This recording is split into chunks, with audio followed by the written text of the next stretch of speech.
প্রিয় বন্ধুরা, আজকে আমি আপনাদেরকে দেখাবো ধনবাড়ি উপজেলায় ধনবাড়ি হর্টিকালচারে চায়না দেশের মতো পলি সেট বেড তৈরি করে কি সুন্দরভাবে ক্যাপসিকাম মরিচের চার বাগান দিয়েছে, সেটা আজকে আমার এই 5S টিভিতে সরাসরি দেখতে পারবেন।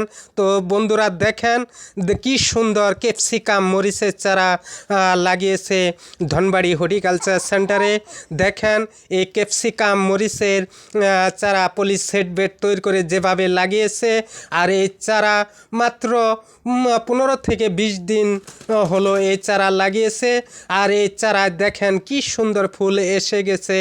আর এই মরিচের চারার মরিচের বাগানের ভিডিওটা দেখে যদি ভালো লাগে তাহলে আমার 5S টিভিতে একটা লাইক, একটা কমেন্ট, একটা সাবস্ক্রাইব করে দিয়ে পাশেই থাকবেন। তো দেখতে থাকেন।